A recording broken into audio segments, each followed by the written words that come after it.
Today, my featured guest is Matt Maddix, and Matt has a really simple bio here. So I'm just going to read it right off his IG, off his Instagram. He says, "Hey, I am Matt Maddix, and I'm the founder of the Jesus Mission. I'm a proud dad of Caleb Maddix and the fatherless. That's all you need to all you need to know. Let's go." So, Matt, welcome to Broken Catholic, #1 podcast on iTunes for Protestants and Catholics. Take a minute, share just a little bit about you, fill in some of those gaps in that intro, okay? Who's the man? Like you just offline, you were like, dude, I've been, I'm a pastor, my son's a pastor's kid, etc. Fill in some of the gaps without telling us the story. We'll get into the story in a second, Sure, okay? absolutely. First of all, Joseph, thanks for having me on. I love what you're doing, and I want to say hello to all the listeners out there that are taking your time to listen to this. We're excited about providing value and encouragement to you. So yeah, dude, I've been in the ministry since I was 16. I grew up Catholic. My uncle was a Catholic priest for 54 years. Strong Catholic background. Got into a Pentecostal church when I was 16, and from there, just a very radical ministry of serving the poor, helping fatherless kids, widows, and really being about the mission of Jesus, man. So I'm excited about this today. And that's what I say about my bio. I'm like, yeah, that's really all you need to know. I'm the dad of Caleb Maddix. Look him up. Look him Jesus up. said, you'll know them by their fruits. And then yeah, I'm on a mission to help heal fatherless kids.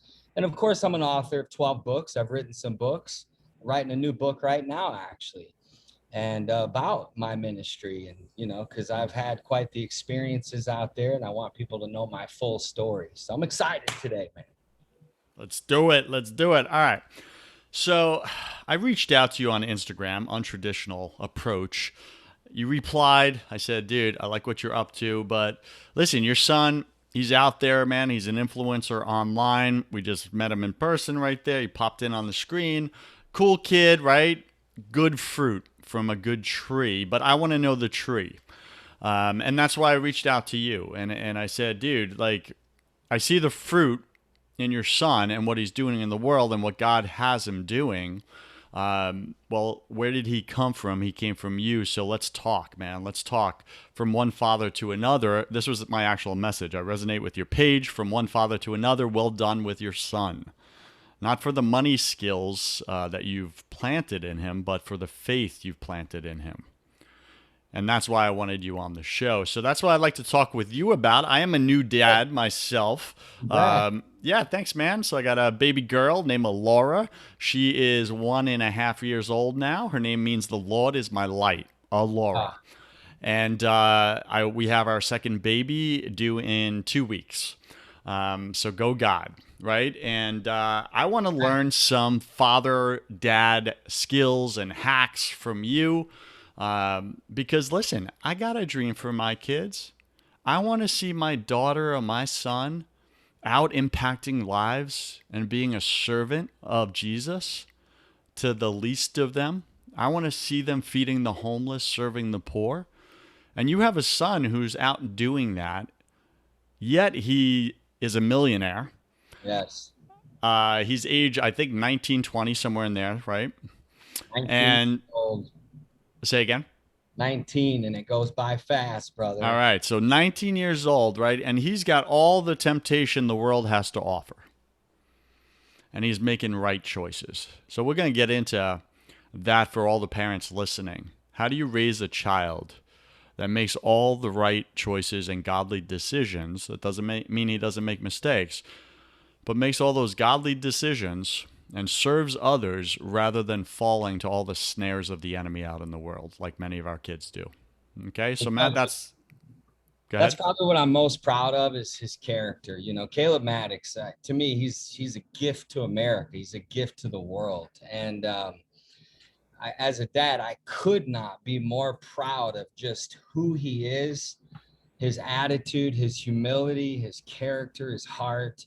Yeah, he made $1.6 million in the last 90 days. He makes money so easy. He's been with every celebrity you could imagine, movie offers, TV deals, turned down 186 speaking requests, $25,000 speaking fee. He's had viral videos with 44 million views. Amazon just bought his books. You know, he's author of 14 books now, 19 years old, and I've never seen anybody handle fame, success, and power like he does. He's 10 minutes from the #1 party college in America, Arizona State. 19 years old. He could be out. He doesn't go to parties. He's not out, you know, having chasing girls. Still a virgin at age 19. He doesn't like me to broadcast that, you know. Always, Dude, you just went live to the world with that, dude. man. You know, That's hardcore. I'm proud of the fact that, you know, here he is at age 19. He could. I mean, the amount of beautiful ladies that throw themselves at him, and he's just very disciplined, very focused, got the biggest heart you'd ever see. He doesn't pass by a veteran. We were in New York City. Every time you've seen a police officer, how you doing, sir? God bless you. Thank you for all you do. You know, veterans. He's a gentleman. You know, he's the perfect gentleman, what I say. If he wanted to, he could be the president of the United States. Probably will be one day because we need leaders. But, you know, he's a gift. He is a true gift. He's an inspiration to me. My best friend, you know, I can't say I could talk for the next 3 hours about Caleb Maddix and not even need a break. And so just to watch the journey though, because he used to be so shy, so insecure, and to see the development, to see how he's, you know, grown and just his business mind. And yeah, you're right. He cares about the poor. He goes out and feeds the homeless. He helps fatherless kids. He gives. He just gives. Just took me on a 2-week dream vacation in New York City, all expense paid. And, you know, that's like, wow, you know what I'm saying? And just has the best heart, the kindest soul. And yeah, I'm so grateful. You know, I feel like the luckiest man alive. That's why I tell people, I'm like, you know, what is success? You know, is it to be the next Tony Robbins? Is it to be, you know, to go in space, you know, to own Amazon? I'm like, what is all that? I'm the dad of Caleb Maddix. Like anything else would be a step down for me. So I put my heart and soul into it. I came off the road as a very successful evangelist, and I was making amazing money, impacting, you know, preaching to crowds of thousands, and you know, walked away from it so I could be a full-time dad. Moved into a Sunday school room, started my own business because, you know, time is something you'll never get back. And that's something I'll never forget. When he was just a little boy, 8 years old, I was getting ready to jump on a plane. He started to cry, grabbed my leg, "Daddy, please don't go." You know, I was flying out every week, you know, and even though I was present, even though I was there when I was there, you know, his mom and I divorced when he was 4 years old. So that wasn't easy for him, you know. And then, you know, just he gave me a note before I was leaving that day, and it had a picture of an airplane and a stick figure, a big stick figure towards the airplane, and a little stick figure way over here by himself with like teardrops. Dude, it shook me. I canceled every engagement I had, came off the road, like I said, and I didn't know what to do. You know, all I had known was, you know, ministry and preaching, and that was my livelihood. And so I started over. You know, my truck was repossessed. You know, like I said, moved into a Sunday school room, but I wouldn't trade it for the world because I was able to homeschool him. We were able to do business together. I was able to prepare him for life. So now think about it. The whole world is stressed out right now. He's not stressed out because he has the skill set. He has the right mindset and the right skill set. When you have the right mindset and the right skill set, you can do anything. And so like that gives me the greatest peace as a dad. He knows how to make money. You know, he's independent. He's a true American, you know, so I could go on and on. I know you have questions. All right. All right. So, BC Nation, as you're listening right now to this father, very proud dad, speak about his son, isn't this what you want? Like, you want to see your legacy alive and well and doing well in the world. Your children, whether it's your daughter or your son. And here's Matt just bragging and gushing with compliments for his son with a very authentic heart. But Matt, I want to give you a little credit here, right? And we're going to point to God because God is the reason we do any good decisions in Man, our life. I believe that. But listen, you had a choice when your little boy handed you that hand drawing, stick figure drawing, with tears in his eyes, and you getting on a plane. And you had a decision to make right there. And it was a big decision, also a very scary decision. And it's not a decision many men make well. Many men choose the success, the fame, the money, and then justify it with their family. Well, I'm doing it for them. I'm doing it for you, son. I'll see you in a week. And they get on that plane. And you made a decision to give up all of that. And I would venture to say what Jesus said: there is no greater love than to lay down your life, right? Lay down your fortune, lay down your egoic self, everything you built, this life, this worldly success, to lay it down for the one you love. There's no greater love than that. That's what love looks like. You did that for your boy, bro. I just want to acknowledge you for that, because Thank you. that is real. It is real because I'm still a man. You know, I was flying high. I was making good money, easy money. And when you're like, you know, I was basically, I hate to use this word and when you're talking about ministry, but I was a celebrity myself. And I was sought after, I was in demand. And, you know, it's a thrill when you're, as a man, that significance. And then you're like, yeah. So it wasn't easy to the ego, but dude, I wouldn't trade it for the world, and I'd do it all over again. I would literally do it all over again for the memories we had, for just who he is now. Had I not done that, and that's why I'm so passionate about helping fatherless kids, because I know the direct impact of a present father. And Mm. the average kid only spends 14 minutes a day with their dad. So we have a major crisis. Not only do we have 18 million fatherless kids in the world, but we have children that have dads that are basically fatherless because their dads aren't present. There's a lot of pressure on men out there. A Mm. lot of men, you know, and I hurt for a lot of dads out there because there is a lot of pressure in this world. But I would tell you that whatever sacrifice you have to make to spend time, what do they say? Rich people have money, wealthy people have time. And I would tell you, know, when my son was in school, before I started homeschool, and I would even put my phone on airplane mode when he got out of school. I would show him like, nobody can get a hold of your dad until you're in bed. And so from the time he got out of school until he went to bed, he had my undivided attention, which meant positive energy. It meant a lot of play. It meant a lot of just, you know, developing habits and goals and conversations and walks. And we were always, you know, Caleb Maddix himself um, bought hundreds of bikes and shoes for fatherless kids. If we met a kid that didn't have shoes, Caleb would take his own book money and go buy him brand new Air Jordans or LeBron James shoes or whatever. So just like I said, man, the memories of that were worth whatever death to my ego as a man, you know, because we always think like, you know, I look at some men that are successful and I'm like, I look at their kids and I'm like, yeah, but you're not successful. Like you may be successful in the eyes of a lot of people, but to me, the ultimate failures, you know, to succeed in life, but to fail as a dad.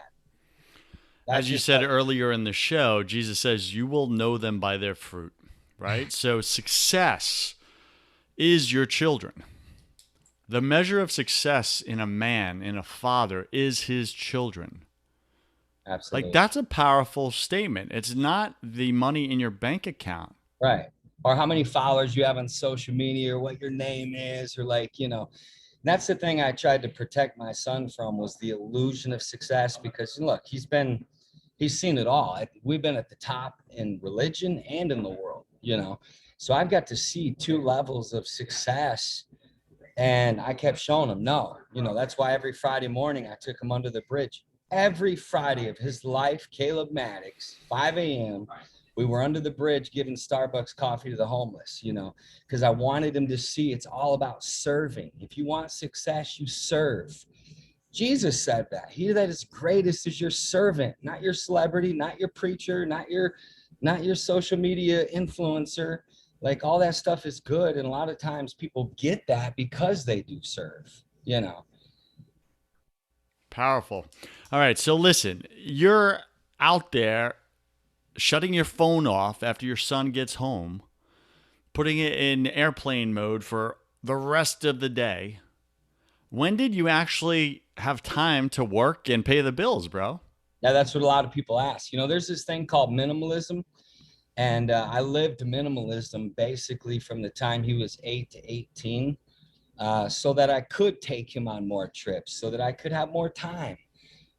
So that there comes a point where, like, yeah, and we're big believers in making money. We're big believers in wealth and finance, biblical wealth and biblical principles of money. But at the same time, I had to master 5 a.m. I had to master time management. I had to, Warren Buffett said the key to success is say no to 99 out of 100 things. So to me, it's all about priorities. Dad first. I literally used to say, that, the way that I chase success is the way that I chase success as a dad. I didn't want to be known as the greatest whatever. The only thing I wanted to be known as is the greatest dad in the world to Caleb. And so, like, dude, I just literally prioritized. I said no to a lot of things. I lived a very focused life, and I realized I got more done. And, I ended up having success myself in my own businesses as a result of sales, selling high ticket. I went high ticket. One of the things that I did was I said, okay, at that time before I started homeschooling him, his school, I had to have him school by 8 o'clock. So I would immediately go straight home, get in the office, and start making sales calls. Every yes was $1,000. So I created a church growth package that was worth $1,000. It was my best church growth training. It was 14 videos. I believed any church could watch this and grow without having me there live in person. So I would call pastors and say, hey, man, listen, and I had this whole pitch. And it was like, I got to where I was making, 20,000 a month just selling those church growth packages. And so I was able to, thank God I went high ticket. I would tell anybody out there, like, go into sales, go into high ticket sales. I got some young men right here next to me. Real quick, come here, Noah. This is my nephew. He was an electrician. I'm gonna tell him real quick. I mean, Yeah. Well, I about 8.5 years did electrical work commercially and industrially, and then just started doing sales part time, and of course trained by the master here, which happens to be my uncle too, which is a bonus. So, um, yeah, absolutely. and now he's got total financial freedom and time freedom because he's learned the power of high ticket sales. Oh yeah. So he's here every morning. He was here at 7:45. Him and Pierce, and some men around here. They're on calls every yes. It's gonna. You just made a sale just now, didn't you? Just made $1,000 sales. So, like, that's life changing when you learn that. That's what I taught Caleb. That's why I homeschooled him. I taught Caleb. I was like, I'm gonna teach you sales and marketing. That's all you're gonna study. You're gonna master it. You're gonna master sales like Bruce Lee mastered martial arts, and that's how he made his money. Caleb Maddix at the age of 12 years old, wrote his first book. He made his first 100,000 by age 14. He made $1 million by 16. One reason, because I taught him high ticket sales. And so that was how I was able to make it, was because I lived conservative. I was very conservative with my time. I was very strict. You can ask anybody that worked with me. Even when I did fly out somewhere, I would fly in and fly right back out. And then I got to a point where I tell people, if you want me to come, you got to buy 2 tickets because my son's coming with me. I don't travel away from my son. So, like, being extreme about your boundaries and your values will really help you. We have more time than we realize. God does everything perfect. If we needed more than 24 hours a day, he would have given it to us.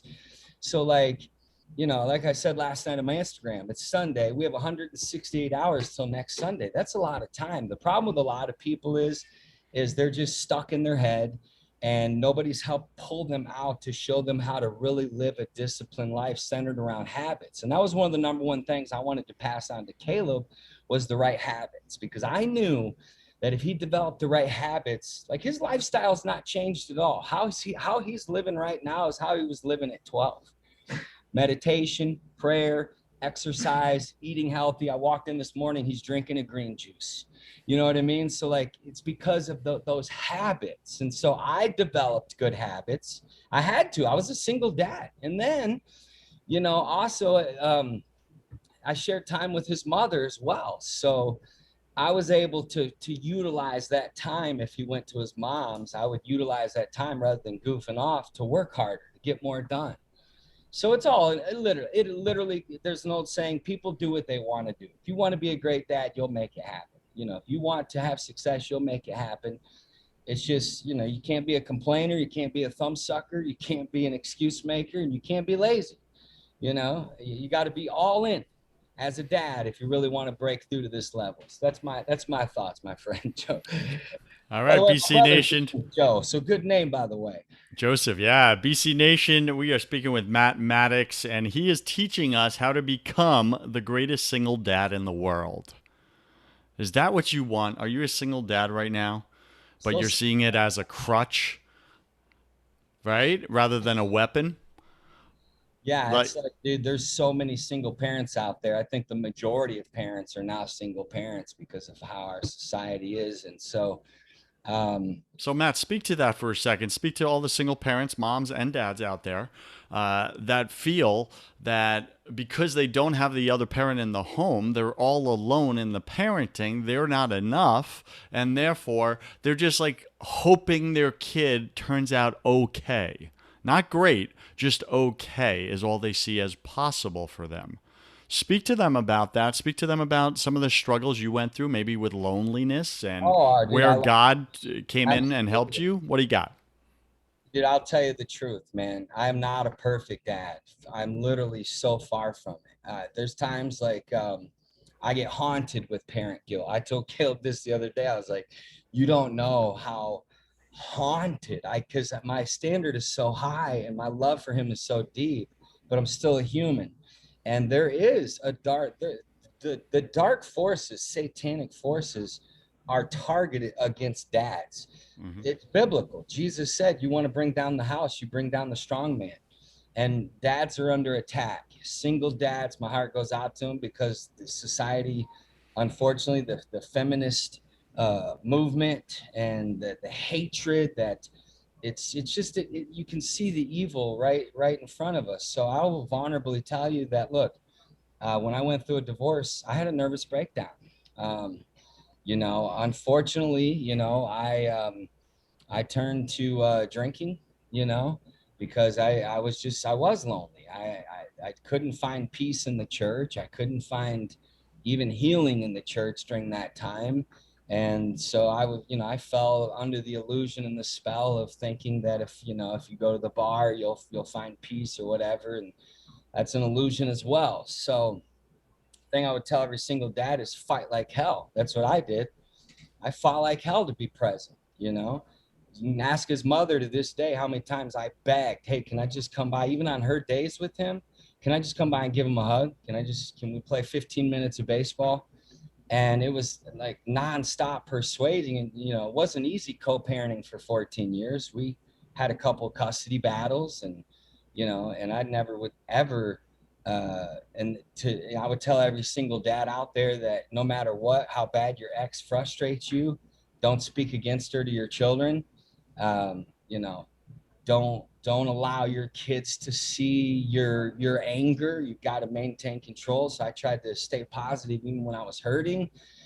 And it just wasn't easy, Joseph. It was not easy. It was, in fact, if I had time, I'd really like to even go deeper into there was a lot of struggles to get to this level of greatness and bond. And I had to fight like hell for it. I had to be present. It meant just being a fanatic. It meant, pushing through the emotions. Yes, I got lonely. Sexual temptation. Do I get married again?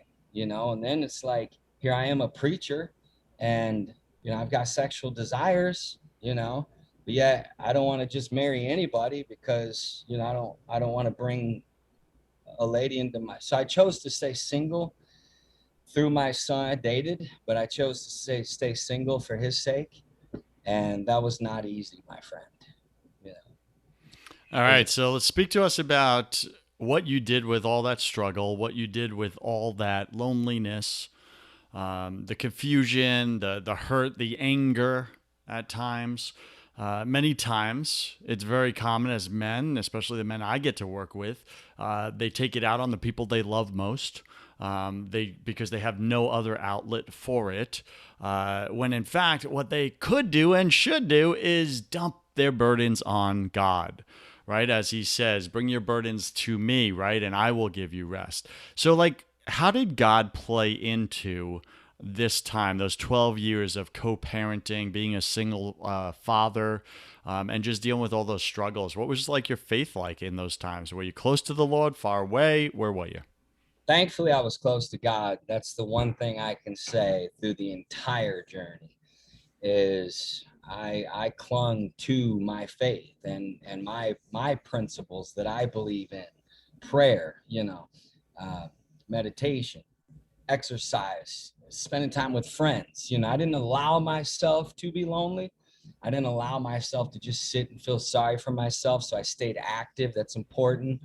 Don't allow yourself to become isolated. No man is an island to himself. So having an accountability structure, having a good inner circle of loving, encouraging friends. I was blessed. I have the best friends in the world, the best family in the world, so that helped me through. And I lived in St. Pete, Florida, as you know, so it's kind of hard to be depressed when I was at the beach every day, so the beach helped me. Things like that, just love for life, choosing to be positive rather than negative, choosing to be grateful rather than, it doesn't minimize the pain. I went to therapy. That's good. And that's healthy to go to therapy. And so remember, little things. The Bible says the little foxes spoil the vine. So, it was a small little leak that brought down the Titanic. So you just got to be careful. Bitterness, becoming bitterness is the temptation that we will all face in this lifetime. And it brought me down a few times on the journey where bitterness literally won. And I had to fight through bitterness. I had to fight through a lot of being misunderstood or whatever. And so I just think what helped me get through all that was Caleb needed to see. I tell everybody, look, be the most positive, loving human your kids ever meet. When someone asks your children, hey, who's the most positive person you've ever met? They should immediately say, my dad, my mom. Like, don't let it be said that, like our kids are sponges. They take our energy. So I realized, like, I made sure that my home was always clean and smelling good when Caleb came there. The moment I saw him, pick him up from school, was a smile. Hey, bud, enthusiasm is powerful, like that stuff impacts our children. So you don't feel your way into action, you act your way into feeling. There's a lot of times I didn't feel it. I just had to act it. I had to just suck it up. I had to man up. I had to say, look, I'm a dad, this is what's going on in my life, And so, like, yeah, prayer, without God, I wouldn't have made it, even to this day. We just got back from a trip.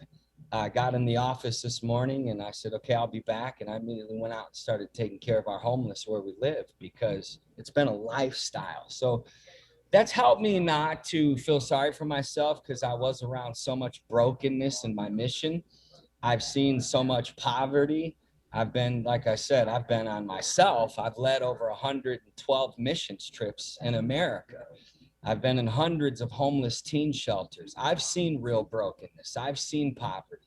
When I was a pastor, we bussed in kids from the inner city, kids whose lights were off, who were molested by their uncles, So it helped me realize, we don't have it as good as some, and we don't have it as bad as some. And it's just literally getting to that place where you break through in gratitude for life. And when you're out there serving others, that's the fastest way to heal, is by heal others and help others. And that kept me sane.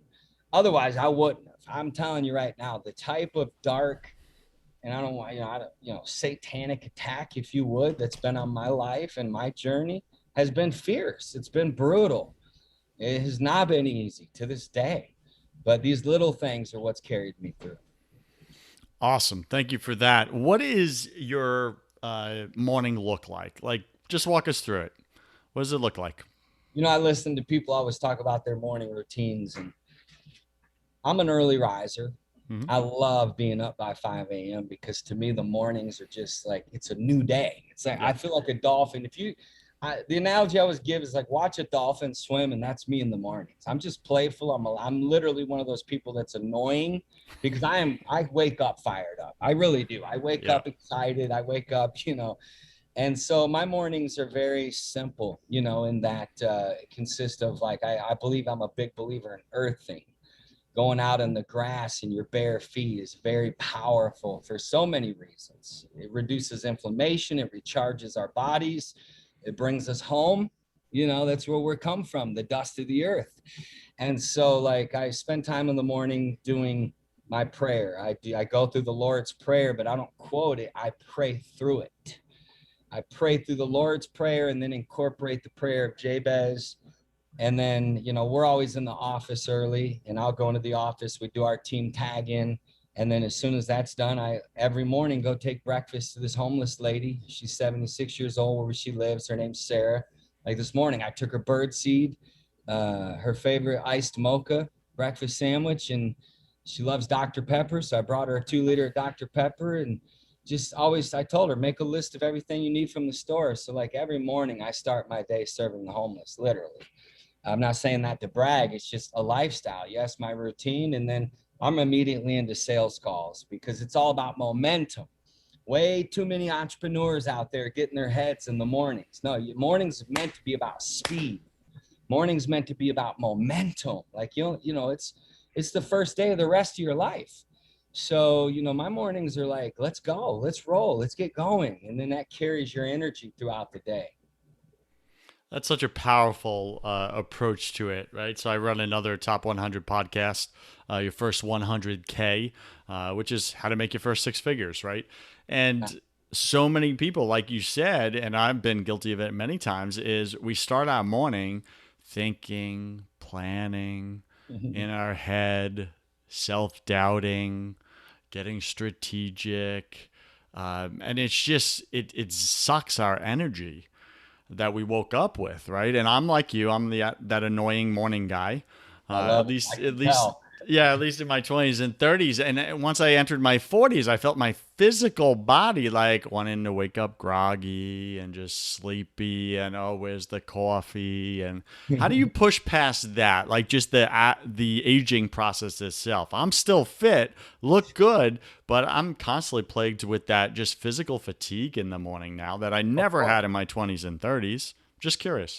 I relate to that. I'm 45, so Yeah, I was same. telling Caleb, I'm not as good as as I once was. But anyways, I'm as good as it gets, baby. exactly. No, but I relate with what you're saying. Fatigue is real. I just went through dark night of the soul 2 years ago, Hmm. where I lost everything, including my mind, and love to tell that story one day. But Joseph, what helps me get through that is um, I'm big into numbers, and I'm really big into like not allowing yourself. So I have a philosophy. I'm up at 4:44. I stop at 4:44. And so my nights are reserved for thinking, for deep spiritual work, for evaluating, journaling.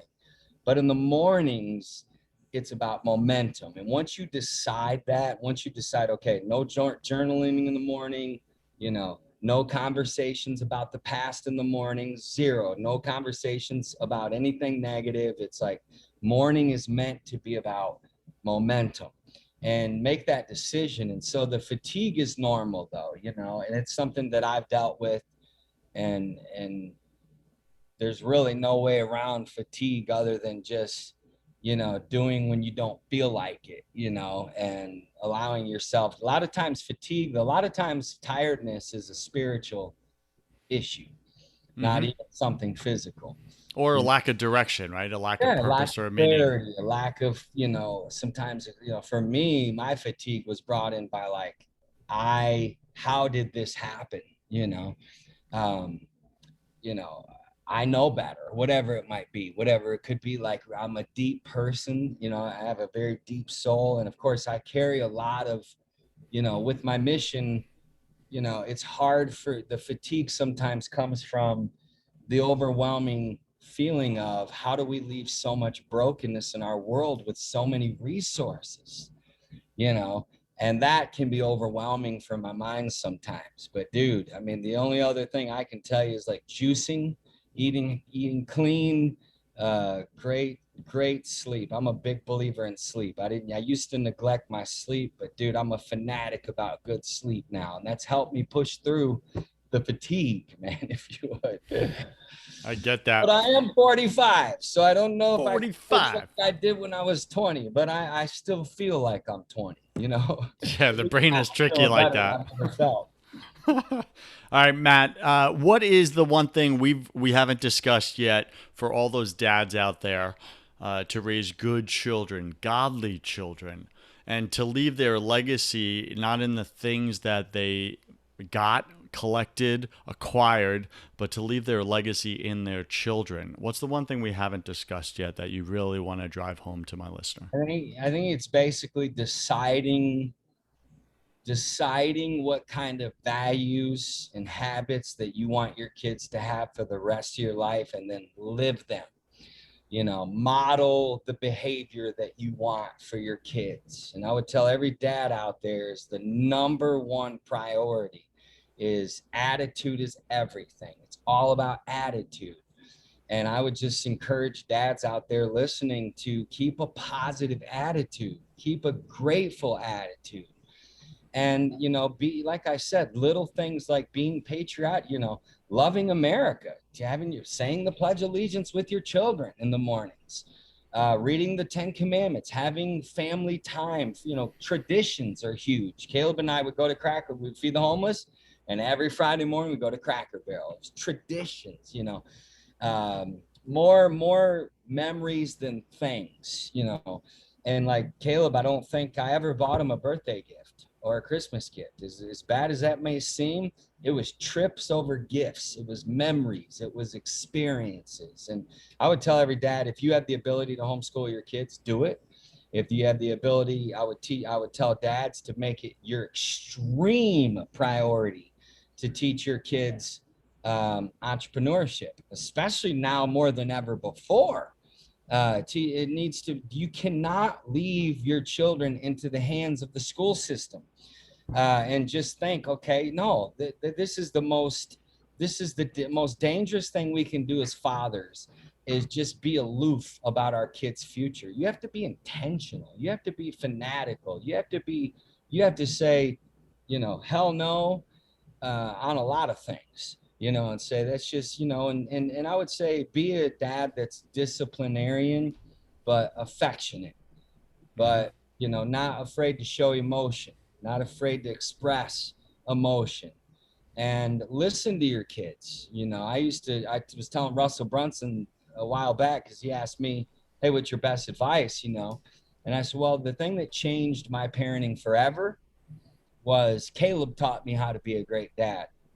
Problem with a lot of men is ego gets in the way, pride gets in the way, stubbornness is horrible. And so, like, I would ask these three questions, and the way you ask it is very important. And I read a book one time called Keys to Your Child's Heart. And too many times children, they want to express things to us as parents, but they don't feel safe because we're so used to correcting them. I say, catch your kids doing right, you know, and affirm, brag on them, you know.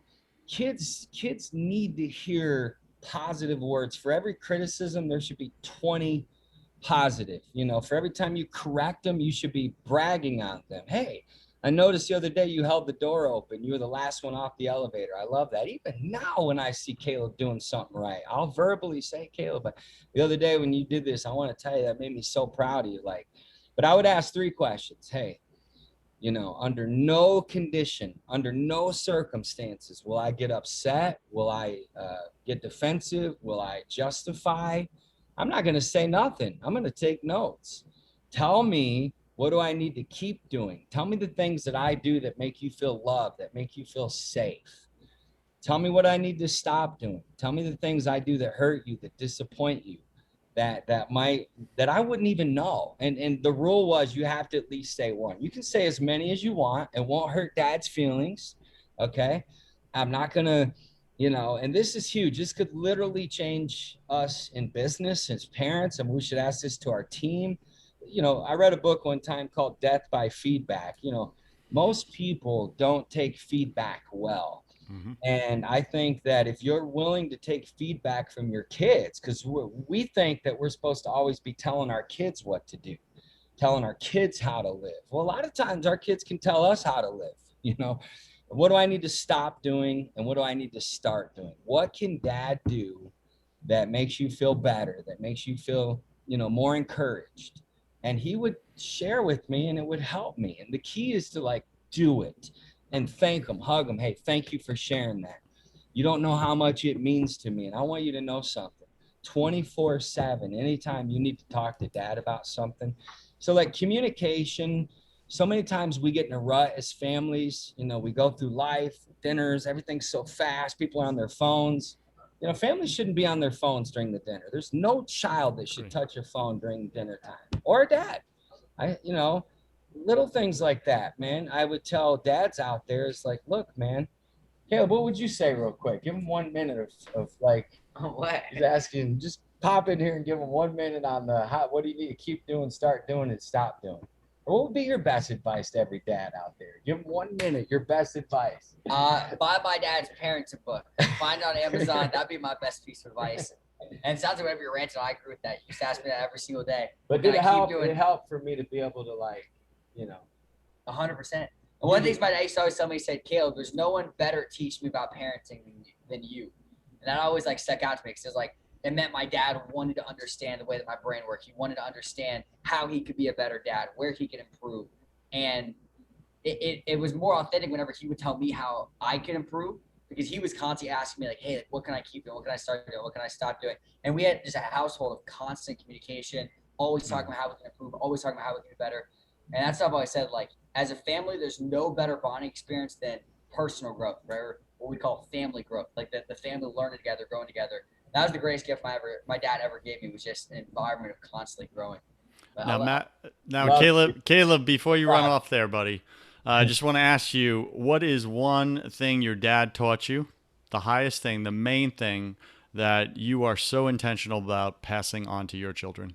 Well, that's a good question. That's a really good question. There's obviously a lot of things. It's the entire bedrock of the way I think was from my dad. So I want to pass every belief I have, every piece of information I have that I'm going to pass on to my kids in some way, shape, or form stems from my dad. So there's a lot that goes into that. I would say one of the number one things is just curiosity, right? My dad constantly had me learning. And, someone asked me on a podcast a while back, they're like, if you could write on a piece of paper one thing and give that to your kids, it was the last thing they'd ever see from you and the only thing they'd ever see, to set them up for life, what would it be? And I just wrote on a piece of paper, curiosity.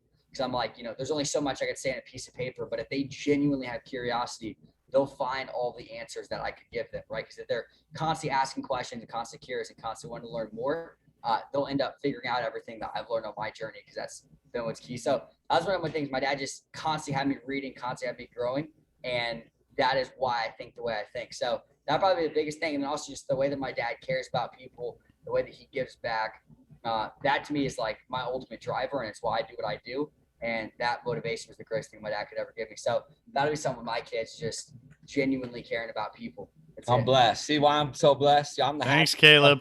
And alive, man. I feel hey, real quick, I will say this. It's a principle. Parents, be tough as hell and loving as heaven. There's no middle ground. Say that again. Tough as hell, loving as heaven. That was the world he lived in.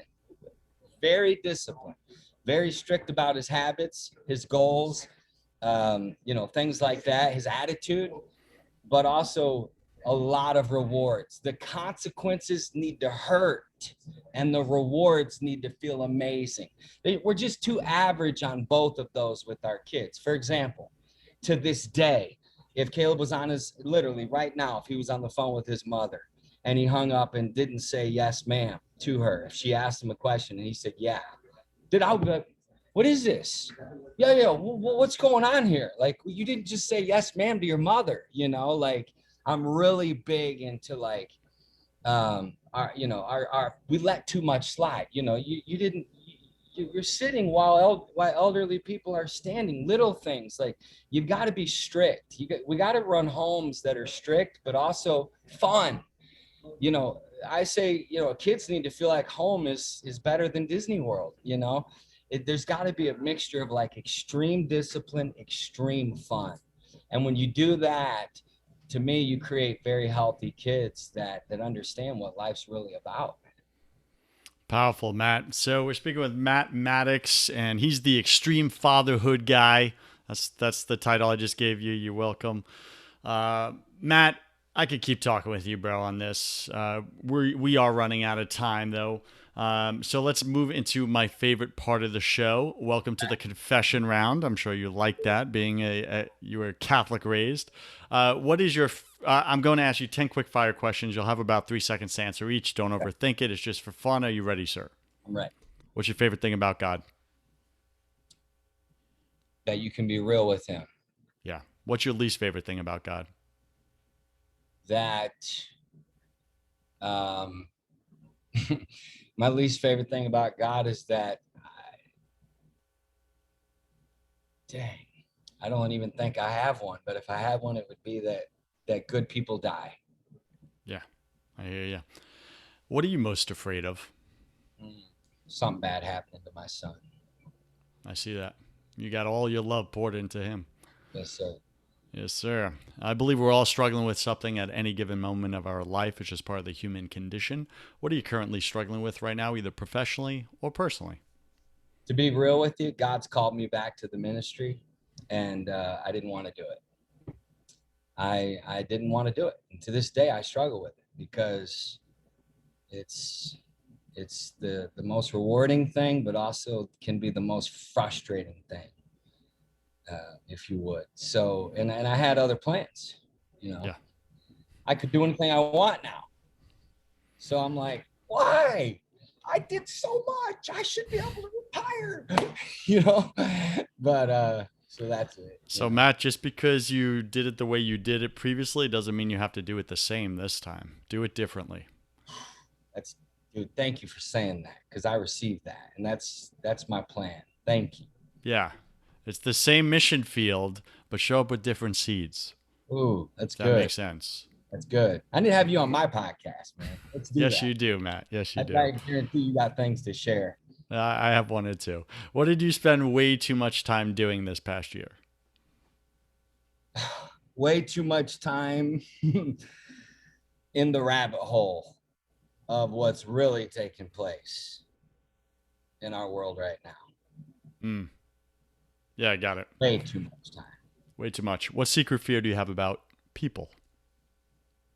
Is that it doesn't take me this many fingers who I trust. And so I'm like, who is this person around my son?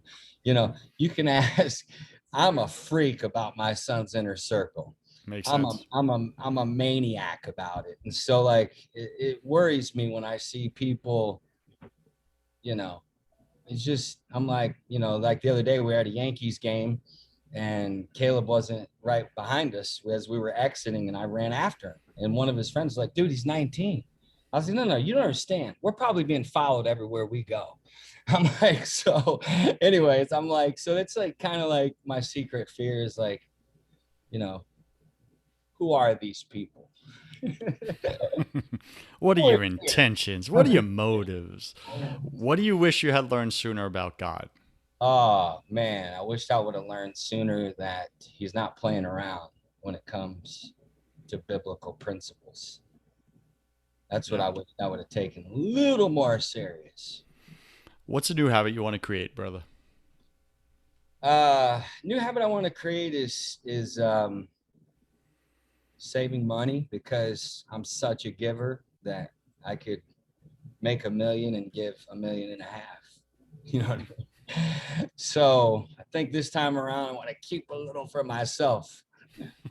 Got it. What's a bad habit you want to break? I get your discipline, but there's got to be something. Yeah, I'm disciplined, but a bad habit I want to break is like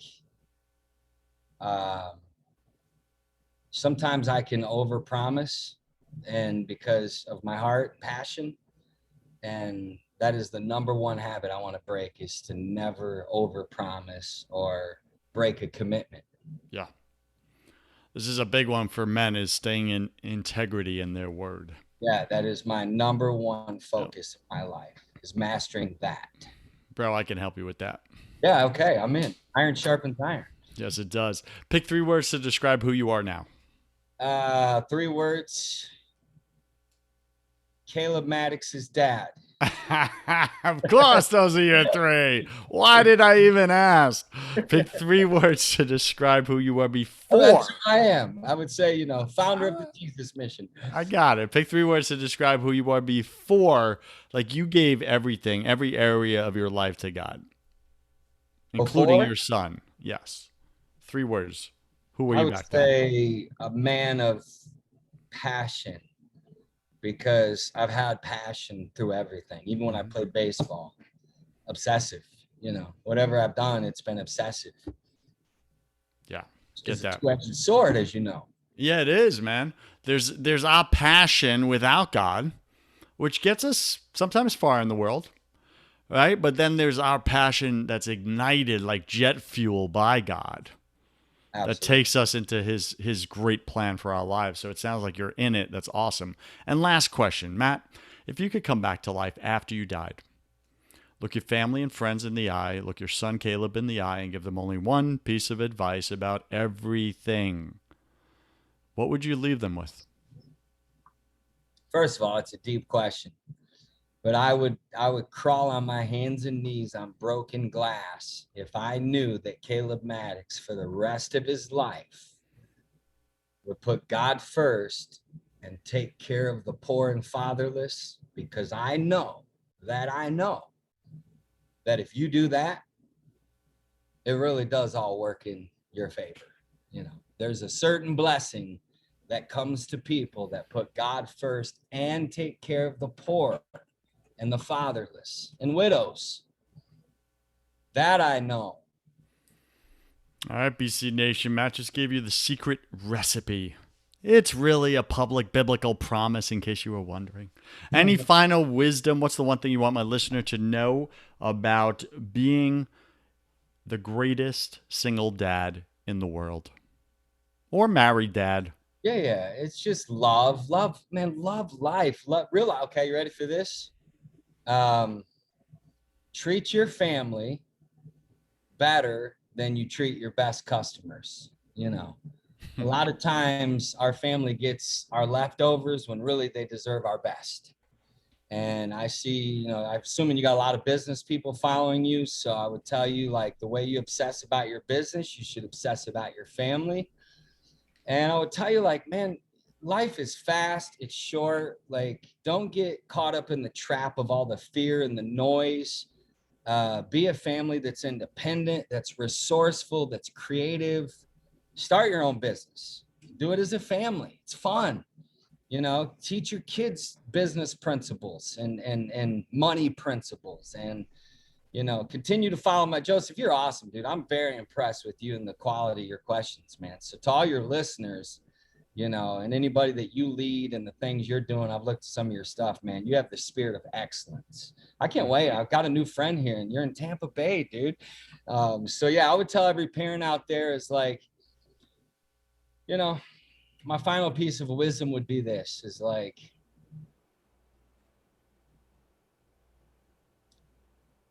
stay out of your head. There can be a lot of pressure on parents. Stay out of your head and stay in your soul. Be more of a soul and love life, man. Let your kids feel your love for life. That's what I tell everybody now. I'm like, dude, you guys are all losing your love for life in all this that's going on. Afraid of death, losing your love for life. Make peace with death so you can start living. That's it. We're all focused on dying rather than living right now. For sure. All right. We're speaking with Matt Maddix. Matt, where can BC Nation find out more about you, get in touch with you, buy your books, connect with you and Caleb, your ministry, the homeless? What do you got for them? Where do they go? I would tell BC Nation is, first of all, go to my Instagram and just watch my stories, because I drop a lot of downloads there, because I know my son watches every one of my stories. And as busy as he is, he watches every one of my stories. So Because if he doesn't, there shall be there'll consequences. be consequences. And then I would, maddixpublishing.com for anybody out there that wants to learn how to write a book. And not only write a book, but we're all about money and mission. So you can make a lot of money with your story and impact the world. It's impact and income. Caleb says, learn, earn, return. So yeah, just social media, Matt Maddix, Instagram, Twitter, Facebook. I always put out content for people. And then, if any of you want to go on a missions trip and experience a radical missions trip in America, just follow the Jesus Mission, because we're getting ready to release the dates. We're doing one missions trip a month in inner cities of America. We're going to homeless teen shelters. We're going to inner cities and homeless and fatherless, and just a whole weekend of serving and giving and doing what Jesus was all about, man. It's the real experience. There's going to church, there's learning about God, and then there's like actually experiencing it tangibly. And that's what we need now more than ever before. So that would be the best places to connect. And I'm grateful again for you having me. I'm grateful Caleb got to pop in here, and I'm grateful that you're doing what you're doing, man. I really appreciate it. To all you that listen, thank you. Looking forward to connecting with all you guys. All right, Matt, thank you for being on Broken Catholic. I wish you God's love, peace, and joy in your life, sir.